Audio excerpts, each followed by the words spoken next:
Hello, church. I hope everyone's doing well. Thank you so much for being here. Today, we have a special treat. We have Pastor Ryan Nunez coming down from Goodyear, Arizona, from Palm Valley Church over in Phoenix. And again, we just appreciate him being here. He's got an incredible message today. You know, I got a chance to first meet Pastor Ryan at a purpose-driven conference about 2.5 years ago, where he spoke in front of thousands of church leaders, and just incredible connection with him. A great leader. Last year, I got a chance to sit at a table with him and listen to some of his wisdom. And again, you're going to see from today's message that he is a man who has such incredible wisdom, incredible insight.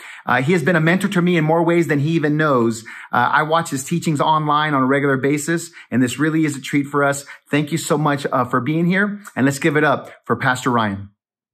Well, last 2 months, it's been kind of crazy at the Nunez household. My son Eric went through kind of a major surgery on his ankle, and it really backs way earlier than that. When Eric was little, he always had flat feet, which caused him to kind of run kind of funny, always having foot problems. And, you know, when he was little, you kind of notice these things in your kids. You try to help them out, right? You're like, how can we fix this? So we went from kind of flat shoes, we went and got some high tops.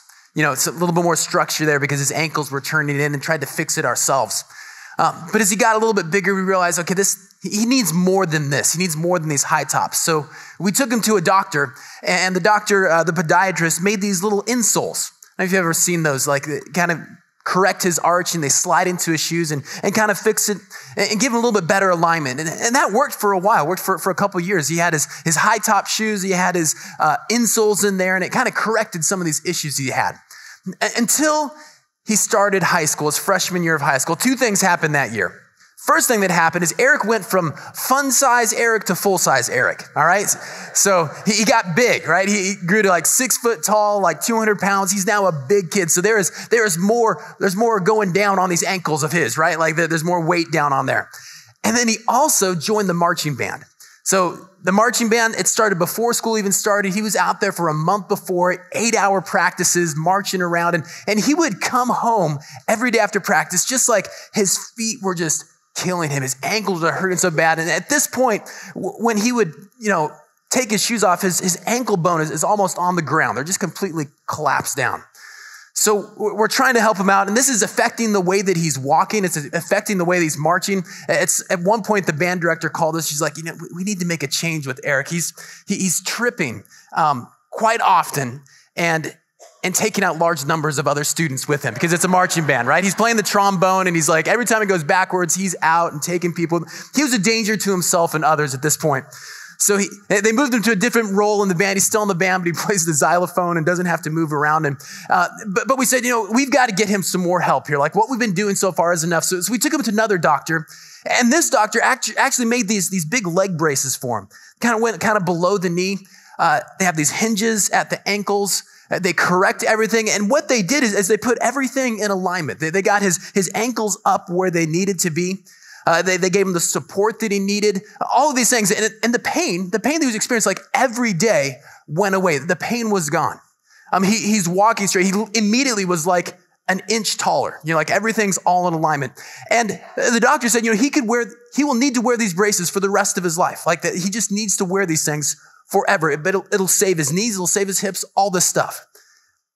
And that was great. We're glad we found a solution. But after some time, we began thinking, this isn't actually fixing the problem. It's correcting something. It's a temporary fix. We have to go back every year and have these things readjusted and reformed and new straps put on them. He gets pressure sores every once in a while because they're hard plastic. And then there's the aesthetics. Now Eric doesn't care about aesthetics. If you know my son Eric, this doesn't bother him, but boy will be going to school with shorts, leg braces up that tall with this big old thick New Balance shoes, just like it doesn't bother him at all. But as a dad, I'm like, man, I just want something more. I don't want him to have to deal with that. So we went to a surgeon. And the surgeon said, we can actually fix this problem permanently. We can get rid of the braces. He can wear normal shoes. He's not going to have to keep dealing with this over and over. And so beginning of the year, he went for his first surgery, and it was extensive. They took bone from a donor and like lifted up his heel. They inserted new bone in there. They removed tendon from the back of his leg and rerouted around and created an arch. They did all of this stuff. And it's about a 6-month process for the one leg to get better. He's in the middle of that. And then they're going to do the other one this summer. So that this whole year he's in this surgery process, permanently fixing what's going on with his ankles. Some of you guys are probably wondering, what does this have to do with what we're talking about at church? Up to this point in the finance series, we've done everything except for surgery. We've been talking about things that are helpful, that are good. They're going to make some changes in our finances. They're going to shore up some areas that we're weak. They're going to get us in alignment and on the right path. But they're not permanent solutions. The things that we're going to constantly have to come back and evaluate and keep on track and kind of keep adjusting and keep at the forefront. They're good things. I mean, the things we've talked about so far, we've talked about how accidents are going to happen in life, and we can't control those accidents. But if we have things like a budget in place, we have our budget workshop this next week. If we have a plan that we can respond to those types of things when they happen. We talked about our appetites. What are the things that we desire, that we crave? And the only way to know what our appetites are, like we think we know what our appetites are, but our appetites are usually bigger than what we think unless we track them. So we've been following our expenses. Many of you guys have been doing that challenge, tracking where every dollar goes. My wife and I did this last week. We had our Friday budget meeting. We sat down, opened up the app, and it caught us by surprise because in the last couple months, guess what happened? In our neighborhood, a Taco Bell and a Starbucks opened. Yeah, and all of a sudden we're like, wow, like we didn't, like not even thinking about it. Like all of a sudden these resources started going in those areas because of convenience, because of appetite, and we made an adjustment, right? So we're controlling our appetites, and then we're talking about our attitude last week. This attitude of contentment. That the fact that we live here in the West Valley of Phoenix puts us at least in the top 7% of wealth in the entire world. Probably higher than that for most of the people in here, that we are rich. We have been given so much. And we need to learn to say, okay, enough is enough. All of these principles, anyone can apply these to our lives. These are things that if you can control your appetite, if you can be content, if you can do all these things, your financial picture moving forward will be good. You'll have some guardrails, some things to do. But it's not the surgery that I'm talking about today. Today, we're going to do something a little bit more in depth, a little bit more difficult. So I want you to turn to the person next to you, and I want you to tell them this. This is what I told Eric right before he went to surgery. Tell the person next to you, this is going to hurt, but don't embarrass me by crying. No, I'm just kidding. I didn't say that. This is going to hurt, but it's going to be okay. Some of you guys are like, Dad of the Year award, way to go. We used to have this saying here at Palm Valley Church. People get funny when you talk about the money. Maybe you've heard that before. We say that all the time. The thing is, people get funny when you talk about the money. That's not actually true because the last 2 weeks we've been talking about money. And when we talk about savings, when we talk about our appetites and being responsible and budgeting, and when we talk about money in those aspects, people don't get funny about that. I haven't gotten a single hate email or complaint, anything like that. Like we can talk about money. Money's okay. What people get funny about is giving. But that doesn't rhyme, so it doesn't work as good, right? People get funny when we talk about giving. And Jesus did not shy away from that topic. And in fact, there's this scene where Jesus and the disciples are hanging out at the temple. And it sounds like something that Jesus would do all the time. Like Jesus at the temple makes sense, religious figure. But he's doing something here at the temple that's kind of unusual. He's hanging out in the courtyard. Him and his disciples is this group of 12 young guys that he's leading and shepherding and teaching to do the things he does. And they're literally watching people give their offerings. Just sitting there watching people come up, put their offerings in the container and walk away. And they're noticing this pattern take place, that the people are just putting, making a big show of what they're doing, that never mind. It's this big show that's going on there, and then people are making a big production about it. And I don't know if they're playing like this little side game with the disciples, but it's going on. When all of a sudden Jesus is like, shh, check this out. Look here. And up comes this widow woman, and she puts in 2 small copper coins, smallest denominations of all the coinage during that time, and walks away. And Jesus says, did you see that? Did you see that guy? She gave more than anyone else here today. And at this point, I imagine the disciples are kind of pausing there waiting for the punchline, right? Like you're waiting for like the zinger, like, what is it, Jesus? He's like, no, she did. Because all of these people gave out of their excess. She brought everything that she had. See, Jesus' message is constantly putting us back, directing us back to the heart. That it isn't this religious practice of following these rules, and these people with a lot of wealth were making, following the commands and the guidelines and bringing that wealth, but not doing with the heart, the right heart. They were making a show out of it. They were making it about themselves. But this poor woman came and gave all that she had, not wanting any attention, not wanting any glory out of it. And Jesus said, she got it right. She did this right, because Jesus is always about the heart. Whenever he'd get a crowd together, he would start making these bold statements. He would start off and say something like this: you have heard that it was said that you should not commit murder.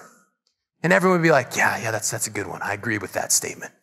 Maybe some people, super spiritual in the back, like, amen, brother. Yes, I agree. Murder's bad.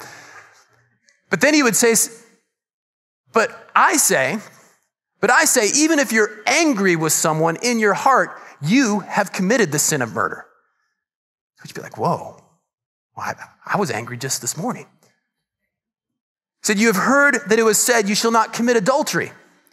To which everyone, yes, that's a good one too. We agree with that. But I say, even if you look lustfully at another person, you've committed adultery. To which causes people to gasp, like, oh, this is a whole different level. Jesus is taking everything that they thought about religion and morals and turning it upside down, turning it from action-based things, following rules, to heart conditions. He's bringing it internal. That Jesus wants our heart. Not just our actions, just not our rituals, he wants all of us. Jesus and the disciples were constantly, traveling from town to town, and this discussion happened way too many times than it should have. But at one point, Jesus is walking into this town, and the disciples are back behind him arguing, and they're arguing about something that seems a little bit ridiculous at first, but it kind of makes sense because it's what we all do. They had determined that Jesus, they thought that he was going to be an actual king. That he was setting up a real physical kingdom. He was going to overthrow the Romans. And obviously, he's going to be number one, right? Like Jesus is going to be king of the kingdom.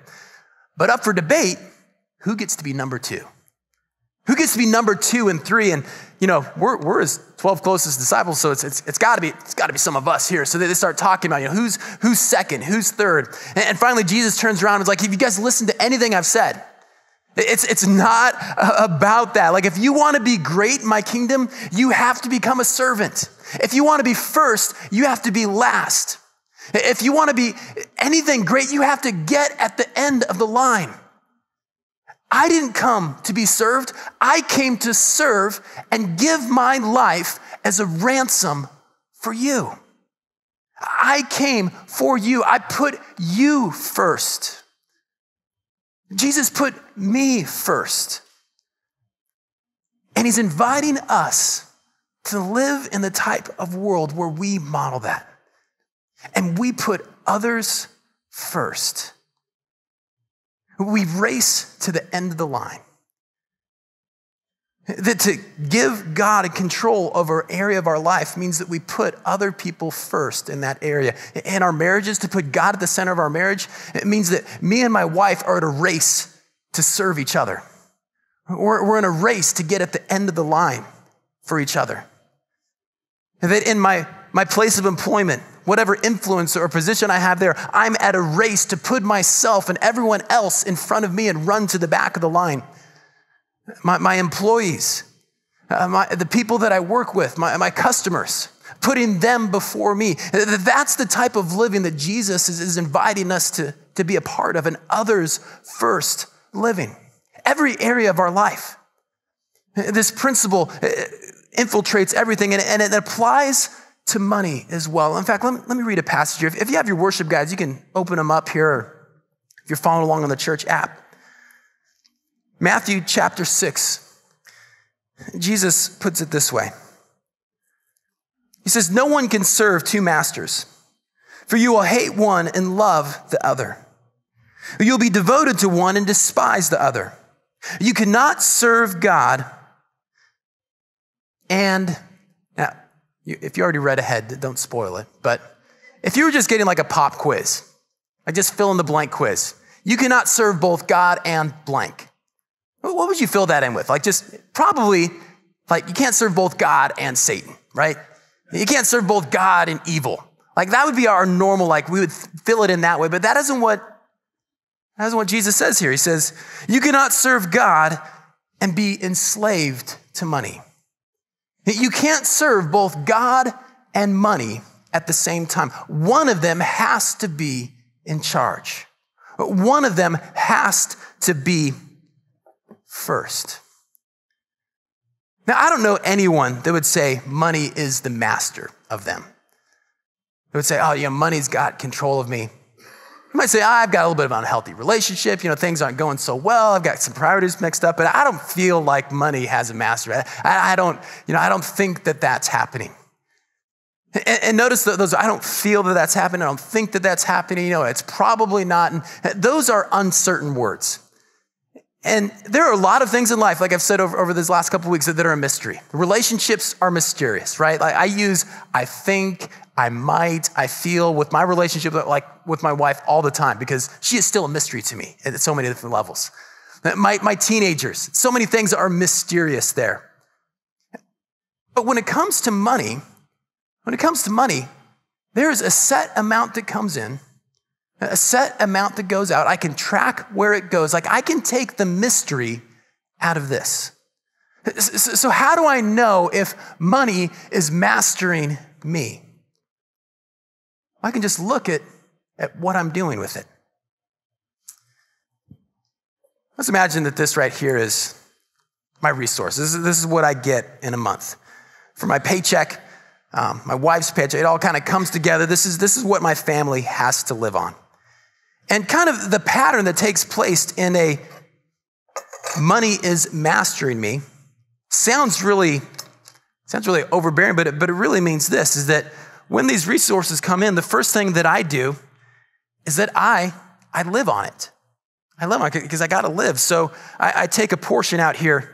The average household in America, a third of their resources goes to living expenses. And then I've got utilities. Got utilities there. That was how that actually, let's just assume that it's summertime. A little bit more there, right? A little bit more there. And then you've got food expenses, including full-size Eric, not fun-size Eric. Food going in there. And then there's, the kids' school activities. Those things come up. There's entertainment expenses. Whether that's, I said cable, but my wife informed me that only people over 40 have cable. Everyone else just streams and is on the internet. So whatever that expense goes to. Then there's eating out or travel and things like that. And then I've got this left part, and I'm planning to do something great with this, but all of a sudden I'm at the mall, and I saw that one thing that I didn't know that I needed until I saw it, and I had to get it. And then we were, driving home from work, and I call my wife, and she's like, man, it's been a rough day. I'm like, how about I just pick up something to eat on the way home? I know we went grocery shopping, but let's just get something easier. And our appetites just kind of keep shaving off little bits here, and I'm living on it. Until all of a sudden, towards the end of the month, I realized oh my goodness, I'm not going to be working forever. At some point, I have to save for the future. I need to put a little bit away for the future. So I slice off some here and I save it. I live and then I save. And then at the very end, I've got this much left over. And I decide, you know what? I'm going to give that. I'm going to give that to God. And if we look at this pattern here, this is actually, most people don't make it past the live part, to be honest. Most people consume all of that. Because when we are first, when I am first, you know, it's really hard for me to say no to me when I want something, right? Like when my appetites are going, it's hard to know when to stop consuming and when to stop until it's gone. It takes some discipline there to stop at some point. So if you're living in this way of living and then saving and then giving some, you're above average in this world. But we're not called just to be above average, because this is still me first living. This is not the way of Jesus. You see, Jesus is asking us to flip the script. That the only way that we get this priority right in his kingdom is to put others in front of ourselves. We have to take a race to the end of the line when it comes. So to live that type of life is much different. It's that when we get our resources come in, the first thing that we do, the very first thing that we do is we decided in advance, and we take a portion here and we give first. And when we put that into God's hands. And then the rest of this, you might be like, well, Pastor, you don't understand. You don't understand how much debt I have. You don't understand the constraints that I'm on, and things are really tight. And, you know, I couldn't, that won't work for me. It just can't. Well, let me just remind you something that Jesus said. He said, seek ye first the kingdom of God. So in everything that we do, put God's kingdom first. Put God first. And then all of these other things will be added to you as well. He gives us a promise. So he says, all of these other things, all of your other needs and I will take care of them. Trust me in this. You will have enough. I'm not going to let you down. I'm promising you that I will take care of the rest. You might not be able to understand it. It might not make sense, but just trust it supernaturally. When you put me first, this is going to take place. So give me the first and best, and then take some aside and save that. Be wise with the resources. Put that into savings. At some point, you're going to come to the point in your life where you're going to need to step away from your vocation. You're going to stop working, stop collecting a paycheck. You know, the world calls that retirement. I call that reassignment. That at that point, you get to kind of, okay, so now what am I going to do with this time? What am I now going to, how can I invest? We've had some amazing people over the years here at Palm Valley Church retire from their jobs and walk into full-time ministry here at Palm Valley Church saying, hey, I've got 50 hours a week. How can you use me now? And have done incredible, incredible things moving the church body forward. Reassignment. And then trusting that God will take care of everything that we need with the rest. So the challenge this week is really simple. We've had a challenge every week. It's really straightforward, but it's really difficult. Just simply stated, it's this. Give your first and best and trust God with the rest. Give my first and best and trust God with the rest. Now, I messed up this week. I put a typo in there. I don't know how I did it. I kind of got to the preparing. I'm like, how did I do this? So I want you to X out that word give. Just cross out that word give. That's not the right word. That's not the word I should have used. Cross it out. And above that, write the word bring. Write the word bring. Like, bring my voice back. Bring. Here's why. About once a year, I take a trip to Africa. Go for about 10 days with our team. And imagine next trip I go, Pastor Albert comes up to me.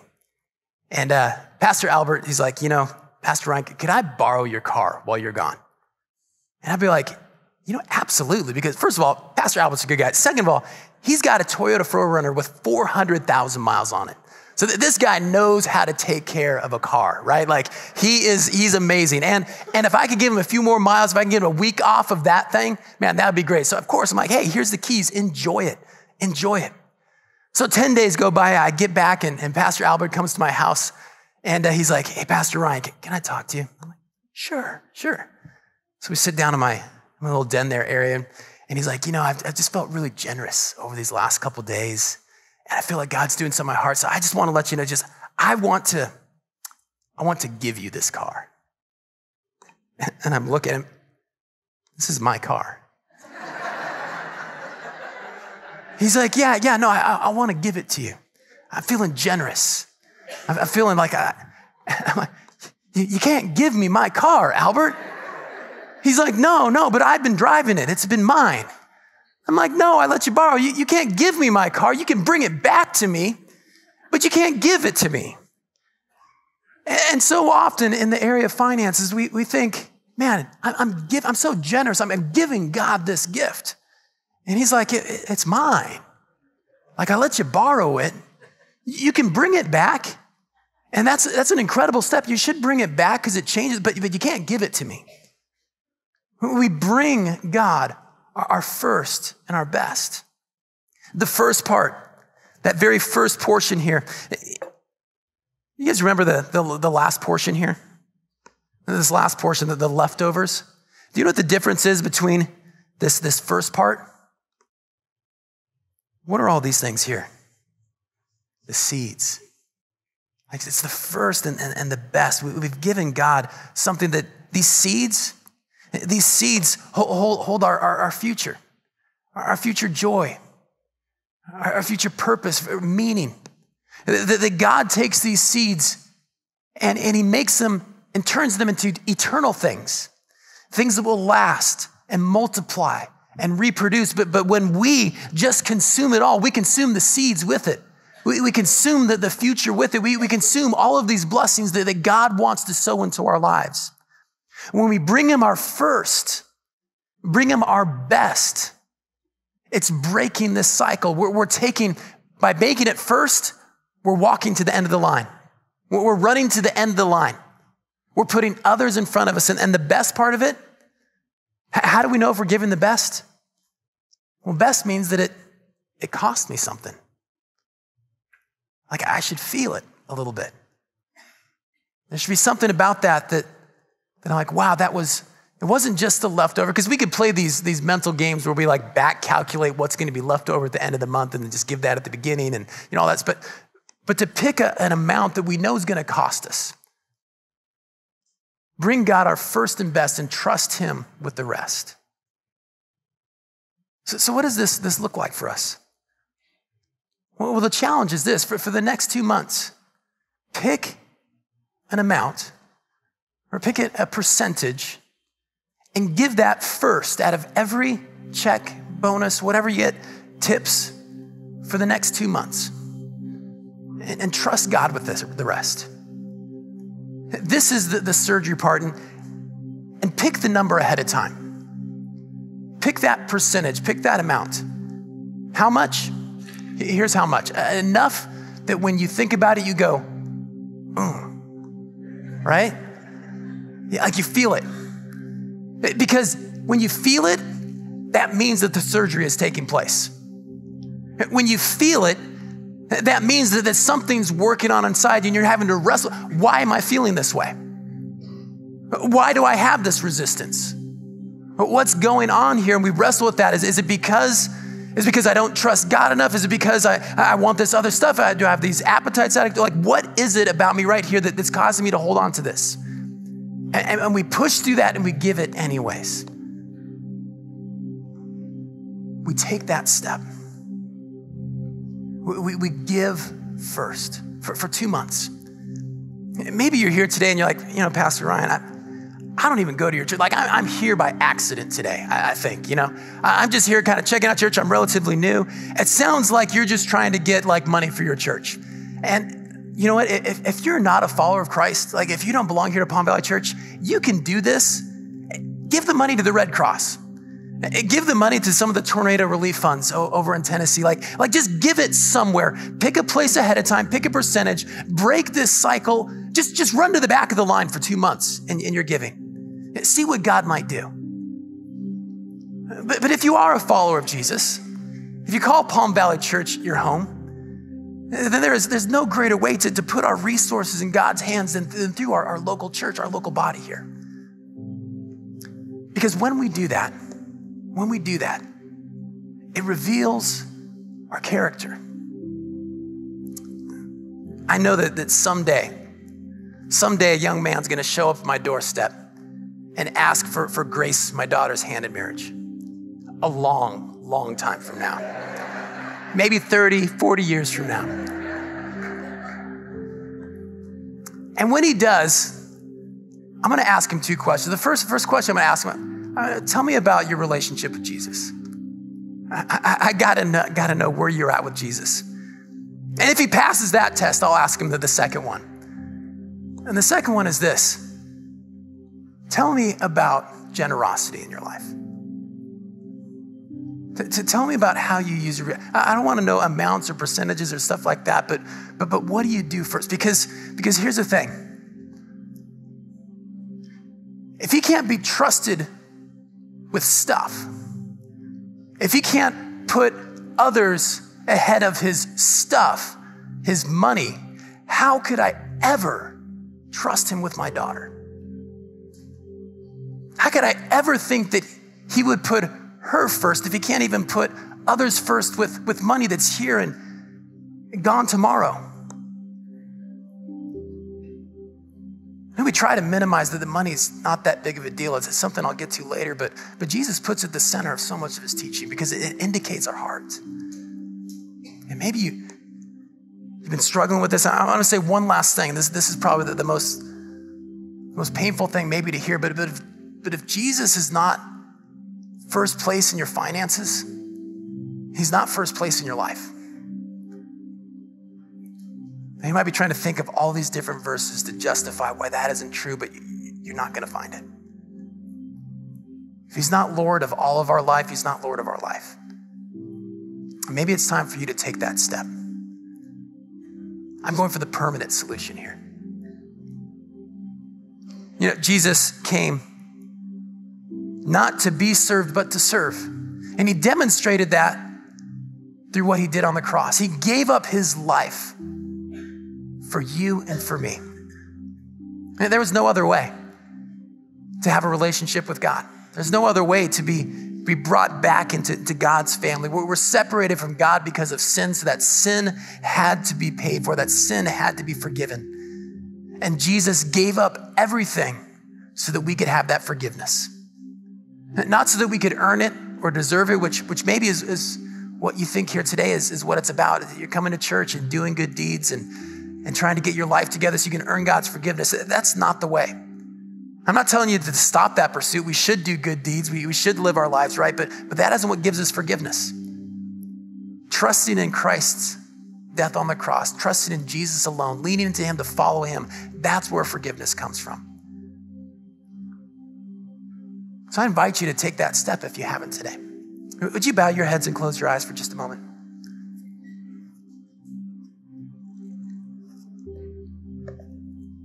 You might just pray something like this.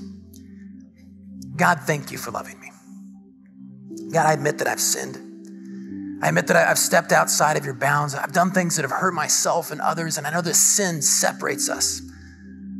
So God, today I'm trusting in you. Thank you for putting me first, for giving up your life for the penalty for my sins. I accept that forgiveness and I invite you to come into my life, God, and I'm choosing to follow you. In Jesus' name I pray, amen.